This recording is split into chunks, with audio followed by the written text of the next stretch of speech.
பேரன்புக்கும் பெருமதிப்புக்கும் உரிய சொந்தங்கள் யாவருக்கும் வணக்கம். இன்றைக்கி இந்த வீடியோவில் ஒரு முக்கியமான கண்டென்ட்டை குறித்து நம்ம பேச போகிறோம்.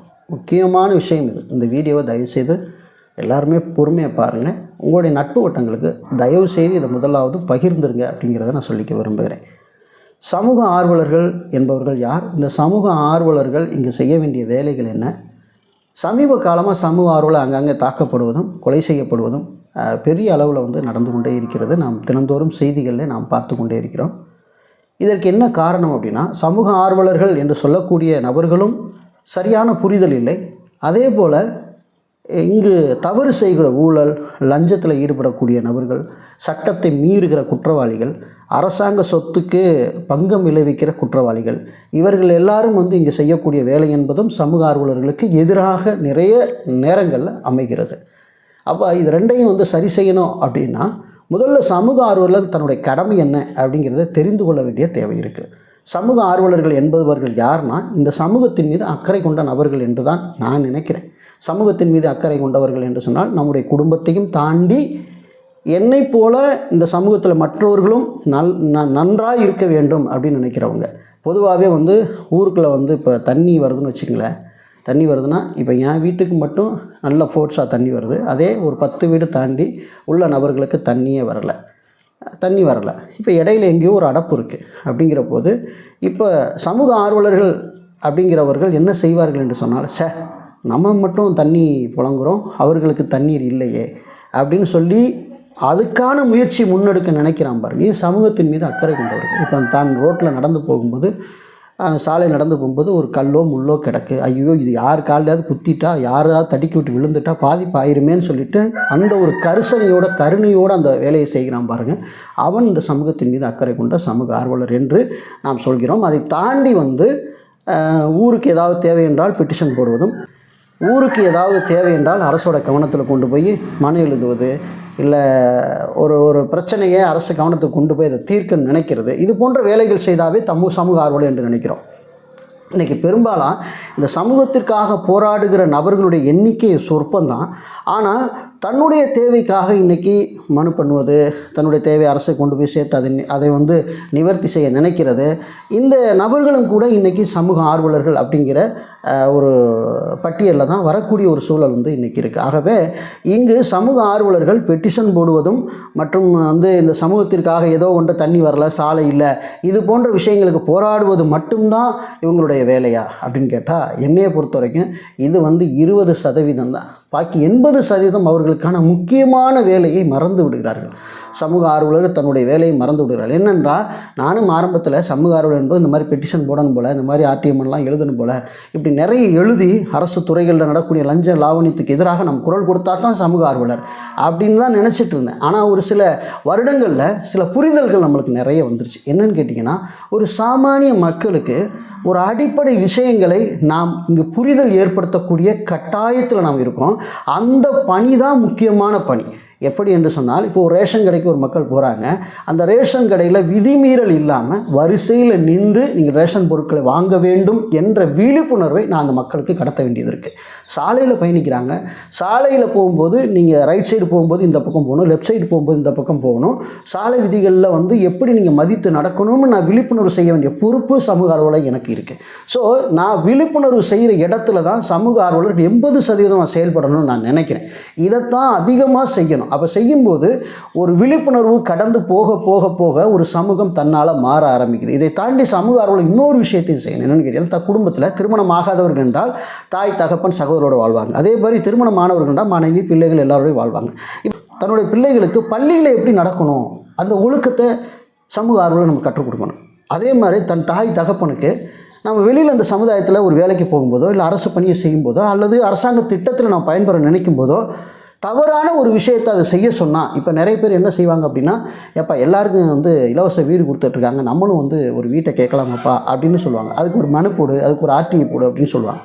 இந்த மாதிரி சொல்லும்போது நம்ம என்ன சொல்லணும்னா, இல்லை நம்ம எலிஜிபிள் கிடையாது. எலிஜிபிள் இருந்தால் அதை செய்யலாம், எலிஜிபிள் இல்லாமல் நம்ம அதை செய்யக்கூடாது. அப்போ குடும்பத்தில் உள்ளவங்களுக்கு எது சரி எது தவறு என்ற விழிப்புணர்வை நாம் கற்றுக் கொடுக்க வேண்டிய தேவை இருக்குது. ஸோ இந்த விஷயங்களை நாம் அதிகமாக ப்ரமோட் பண்ணினாலே இங்கு கட்டாயமாக தவறுகள் குறைக்கப்படும். அப்போ நம்ம போராடிக்கிட்டு இருக்க வேண்டிய அவசியம் இல்லை. இந்த சமூகத்தில் தவறுகள் என்பது அதிகமாக குறைக்கப்பட்டு கொண்டே இருக்கும். விழிப்புணர்வு செய்ய வேண்டிய வேலை தான் ஒரு சமூக ஆர்வலருடைய தலையாய கடமை அப்படின்னு நான் நினைக்கிறேன். ஒவ்வொரு முறையும் நாங்கள் சட்டப்பயிற்சி வகுப்பு எடுக்கும்போது முதல்ல ஒரு இந்திய குடிமகனான நமக்கு இந்திய அரசியலமைப்பு சட்டம் 51A ஒரு 11 கடமைகளை வகுத்து வச்சிருக்கு. இந்த 11 கடமைகளை ஒரு இந்திய குடிமகனாகி நாம் செய்கிறோமா? நாம் அதை செய்ய வேண்டும். நாம் அதை செய்யவில்லை என்று சொன்னால் நிச்சயமாக நம்ம இந்திய நாட்டுக்கு நாம் துரோகிகளாக இருக்கிறோம். இந்தியா இயற்றி இருக்கிற சட்டத்திற்கு நாம் கீழ்ப்படியவில்லை என்றால் நம் நாட்டிற்கே நாம் தீவிரவாதி எதிராளியாய் நாம் இருக்கிறோம். ஸோ இதை ஒவ்வொரு இந்திய குடிமகனும் புரிந்து கொண்டால், சமூக ஆர்வலராகிய நாமும் கூட புரிந்து கொண்டால் இங்கு தவறுகள் குறைக்கப்படும். இதை தான் சமூக ஆர்வலர்கள் இந்திய குடிமகனாகிய உனக்கு இந்த 11 கடமைகள் இருக்கியா, அந்த 11 கடமைகளை நீயும் கவனமாக கை கொள்ள வேண்டும் என்ற விழிப்புணர்வை அவனுக்கு கடத்தி விட வேண்டும். நான் என்ன சொல்கிறேன்னா, நீங்கள் ஒரு விஷயத்தை செயலில் எடுத்து கொண்டு போய் நிறுத்தி எல்லாருக்கும் முன்னாடி வாங்க நம்ம இதுக்காக போராடுவோம் அப்படின்னு என்பதை விட, இப்படியெல்லாம் நடந்தால் இந்த சமூகம் இப்படி மாறிவிடும். ரெண்டாவது, இந்த சட்டத்தை நீங்கள் கடைபிடிக்கவில்லை என்று சொன்னால் நிச்சயமாக நீங்கள் இந்திய இறையாண்மைக்கு எதிரானவர்கள் என்பதை நாம் அவர்களுக்கு சொல்லிக் கொடுக்க வேண்டும்.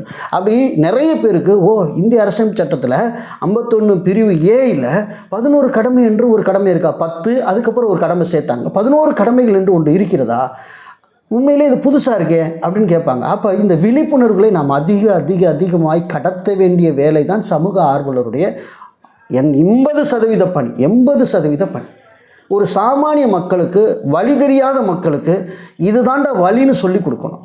இதுதான் சமூக ஆர்வலருடைய பணி. எனக்கு தெரிஞ்ச வரைக்கும் ஊழல், லஞ்சம் இதற்கு எதிராக போராடுவது சமூக ஆர்வலருடைய பணி என்றாலும் கூட அது 20% தான்.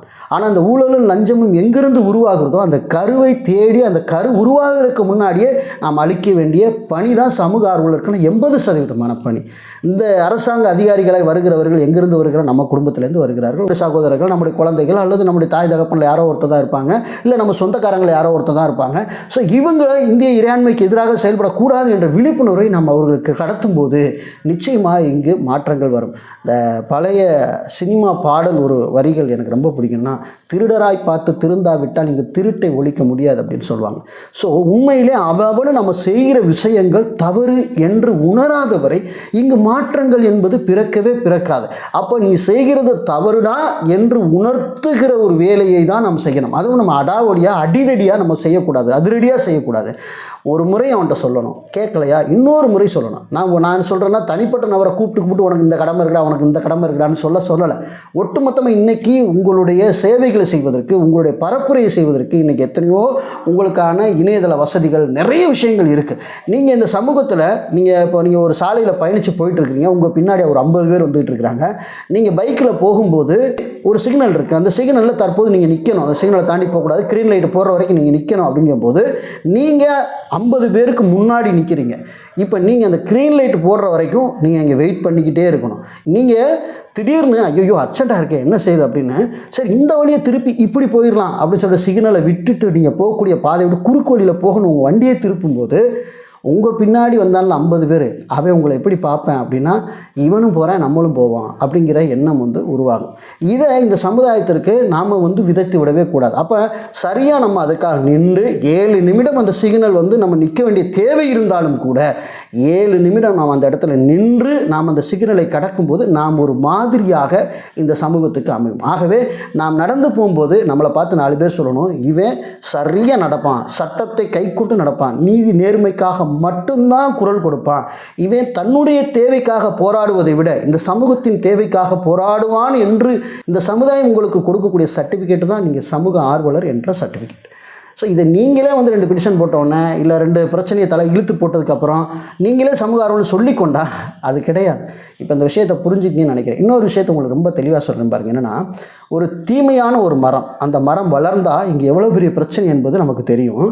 அது எக்ஸாக்ட்லி ஊழலாக எடுத்துக்கலாம், லஞ்சத்தை கூட நீங்கள் எடுத்துக்கலாம். அப்படி ஒரு விதை இருக்குதுன்னு வச்சுங்களேன். இப்போ இந்த விதை வராமல் இருப்பதற்கு, இந்த விதை மண்ணில் போட்டு அது ஒரு மரமாக வராமல் இருக்கிறதுக்கான ப்ராசஸ் நமக்கு தெரியும். அந்த ப்ராசஸ் தான் இந்த 11 கடமைகள். அப்போ இந்த 11 கடமையில் ஒரு இந்திய குடிமகன் கற்றுக்கிட்டான் அப்படின்னா தன் நாட்டுக்கு எதிராக அவன் லஞ்சம் வாங்கவோ ஊழல் செய்ய மாட்டான். அப்போ இந்த விதை மண்ணில் புதைக்காமல் இருப்பதற்கு, அந்த விதையை அழிப்பதற்கு ஆரம்பமே நமக்கு தெரியும். அந்த ஆரம்பத்தை நாம் செய்யாமல் விட்டுவிட்டு அந்த மரம் வளர்ந்து பெரிய ஒரு தீங்கை விளைவிக்கக்கூடிய ஒரு சூழ்நிலை வந்தப்போ இப்போ போய் அந்த மரத்தை வெட்ட போகிறேன் அப்படின்னு நம்ம போய் நின்றோம் அப்படின்னா அங்கே என்ன நடக்கும் அப்படின்னா, அந்த மரத்தையே நம்பி அடைக்கலமாக இருந்த சில விஷப்பூச்சிகள், விஷப்பறவைகள், விஷக்கிருமிகள் எல்லாம் நம்மை தாக்கும். அப்போ நாம் ஆபத்துக்கு உள்ளாக்கப்படுவோம்.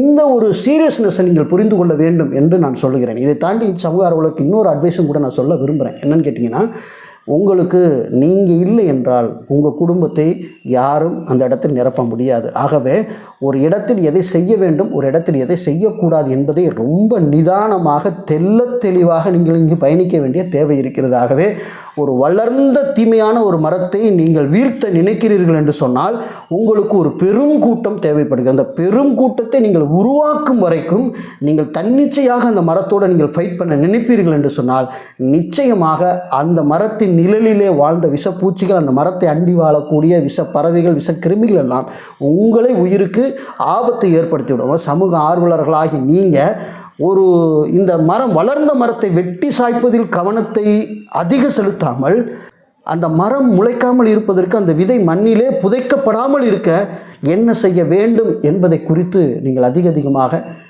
கற்றுக்கொள்ள வேண்டும். அதை இந்த சமூகத்துக்கு நீங்கள் கடத்தி விட வேண்டும். கடைசியாக அந்த 11 கடமைகளையும் நான் உங்களுக்கு வாசித்து விட வேண்டும் என்று நினைக்கிறேன். இந்த வீடியோ கொஞ்சம் லாங்காக இருந்தாலும் கூட கொஞ்சம் பொறுமையாக பாருங்கள். தயவு செய்து அன்புக்குரிய சொந்தங்கள், நீங்கள் இந்த வீடியோ கடத்துங்க. அப்போ நீங்கள் சொல்கிறத பார்த்தா பெட்டிஷன் போடக்கூடாது, ஒரு விஷயத்துக்கு எதிராக நம்ம செயல்படக்கூடாதுன்னு சொல்கிறீங்களா அப்படின்னு கேட்டால் இன்னும் அதை சொல்ல அது நான் தான் இப்போ சொன்னேன்ல, ஒரு வளர்ந்த மரத்தை நீங்கள் அடிக்க நினைப்பதை விட அந்த மரம் வளருவதற்கு முன்பதாக அந்த விதை மண்ணில் புதையாமல் தடுக்க வேண்டும் என்று சொல்கிறேன்.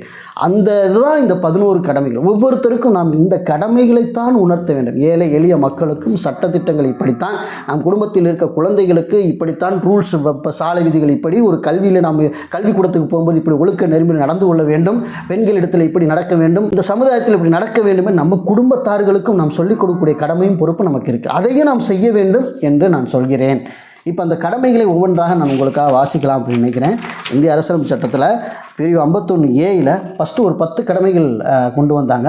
11வது கடமையாக பார்த்திங்கன்னா 2002ஆம் ஆண்டில் 11வது கடமை சேர்த்தாங்க. ஸோ அந்த 11 கடமைகளையும் நான் உங்களுக்கு இதில் வாசிக்கணும் அப்படின்னு நினைக்கிறேன். முதல்ல அரசியலமைப்பு கீழ்ப்படிந்து அதன் நோக்கங்களையும் ஸ்தாபனங்களையும் மதிப்பதுடன் தேசிய கொடியும் தேசிய கீதத்தையும் நீங்கள் மதித்து நடக்க வேண்டும். 2வது, நமது சுதந்திர போராட்டத்திற்கு தூண்டுகோலாக அமைந்த உன்னதமான நோக்கங்களை பேணி காத்து பின்பற்றி நடத்தல், சுதந்திர போராட்ட தியாகிகளின் தியாகத்தை நாம் மதித்தல். எத்தனை பேர் சுதந்திரத்துக்காக போராடினாங்களோ அவங்களுடைய வரலாறுகளை நாம் தெரிந்து கொள்ள வேண்டும். அப்போ அந்த சுதந்திரம் இன்றைக்கி நம்ம சுதந்திரத்தை பெற்று எப்படி இந்த நாட்டில் வாழ்கிறோம், இதுக்கு யார் காரணம் அப்படிங்கிற அவர்களுடைய வரலாறை நாம் நினைவில் கொண்டு அதை நாம் அப்படிப்பட்ட வரலாற்று சுவடுகளை நாம் பாதுகாத்து பேணி காக்க வேண்டும் என்பது நம்முடைய கடமையாக இருக்கிறது. இந்தியாவின் இறையாண்மையும் ஒற்றுமையும் ஒருமைப்பாட்டையும் பேணி காத்தல், இது 3வது கடமை. 4வது, நாட்டை காப்பதுடன் தேவையான போது நாட்டு நலப்பணிகளை நாம் செய்ய வேண்டும்.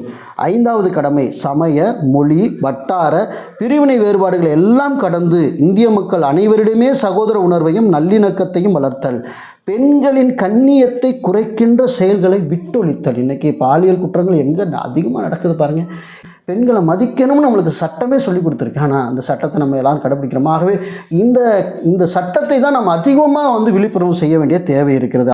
6, பல்வேறு கூறுகளுடைய நமது பண்பாட்டின் வளமான பாரம்பரியத்தை மதித்து போற்றி காத்தல். 7, காடுகள், ஏரிகள், ஆறுகள், வனவிலங்குகள் உள்ளிட்ட இயற்கை சூழலை மேம்படுத்தி பாதுகாத்தல், உயிரினங்களிடையே பரிவுடன் இருத்தல் அப்படின்னு சொல்லியிருக்காங்க. இப்போ காடுகளை ஆக்கிரமிக்கிறாங்க, ஆறுகளை ஆக்கிரமிக்கிறாங்க, அரசாங்கத்துக்கு சொந்தமான எல்லாத்தையும் ஆக்கிரமிக்கும் போது நம்ம இதெல்லாம் சட்டத்துக்கு எதிராக நீ செஞ்சிட்ருக்க அப்படிங்கிற விழிப்புணர்வை நம்ம அதிகமாக கடத்த வேண்டியது இருக்குது நம்மளுக்கு. 8வது, அறிவியல் மனப்பாங்கு, மனிதாபிமானம், ஆராய்ச்சி உணர்வு, சீர்திருத்த மனப்பான்மை ஆகியவற்றை வளர்த்தல். 9வது கடமை, பொது சொத்தை பாதுகாத்தல், வன்முறையை விட்டொழித்தல். வன்முறையை நம்ம பண்ணக்கூடாதுன்னு நம்ம சட்டம் நம்மளுக்கு சொல்லி கொடுக்குது. இது நம்மளுடைய கடமை. அதாவது சட்டம் சொல்கிறத விட இது நம்மளுடைய கடமை. வன்முறை செய்யக்கூடாது என்பது என்னுடைய கடமைங்க. யாரு கூட சண்டைக்கு போகக்கூடாது என்பது என்னுடைய கடமை. இந்த கடமையை நம்ம மீது மதித்து நடந்தாலே இங்கே காவல்துறை தேவை கிடையாது எனக்கு தெரிஞ்சு.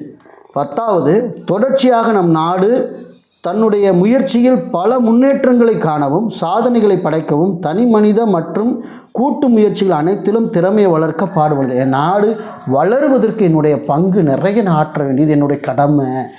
இதை நம்ம செய்யணும். 11வது முக்கியமான கடமை இதில் என்னென்னா, 6 முதல் 14 வயதிற்கு உட்பட்ட குழந்தைகளுக்கு கல்வி கற்பதற்கான வகுப்புகளை பெற்றோர்களும் காப்பாளர்களும் வழங்க வேண்டும் என்கிறது. இந்த கடமை 2002ஆம் ஆண்டு 86வது சட்ட திருத்த வாயிலாக சேர்க்கப்பட்டது. இவையாவும் இந்திய குடிமக்கள் ஒவ்வொருவரின் கடமைகள். 6 வயதிலிருந்து 14 வயது வரைக்கும் குறைஞ்சபட்சம் 8ஆம் வகுப்பு வரைக்கும் 1ஆம் வகுப்பு முதல் 8ஆம் வகுப்பு வரைக்கும் தன்னுடைய குழந்தைக்கு கல்வியை கொடுக்க வேண்டியது ஒவ்வொரு பெற்றோரின் கடமை என்று சொல்லப்பட்டிருக்கிறது. ஸோ இதையெல்லாம் நம்ம சொல்லி இந்த சமுதாயத்தில் கடமையை செய்யுங்க அப்படின்னு விழிப்புணர்வு பண்ணாலே போதுமானது. நாம் ஒரு யூனிட்டியாக கூட வேண்டியது அவசியமாக இருக்குது. இதில் சங்கம், அமைப்பு, மதம், ஜாதி, இனம், இதெல்லாம் அரசியல், இதெல்லாம் ஒழிச்சு கட்டிட்டு நாம் எல்லோரும் ஒன்று சேர்ந்து இங்கு தீங்கு நடந்தால் அந்த தீங்குக்கு எதிராக நாம் ஒற்றுமையாக செயல்பட வேண்டிய சூழல் வரும். நிச்சயம் அது வரும். அதற்காக நாம் காத்திருக்கிறோம். ஆகவே நாம் அதற்கு முன்பு செய்ய வேண்டிய வேலை 80% சமூக ஆர்வலர் செய்ய வேண்டிய வேலை இந்த வேலை தான். 11 கடமைகளை அதிகமாக வலியுறுத்தி நாம் விழிப்புணர்வு செய்ய வேண்டியது தான் முக்கியமான வேலை. ஆகவே இந்த வீடியோ உங்கள் எல்லாருக்கும் யூஸ்ஃபுல்லாக இருந்திருக்குன்னு நினைக்கிறேன். மீண்டும் நல்ல தகவலோடு வேறு வீடியோ சந்திக்கிறேன். நன்றி.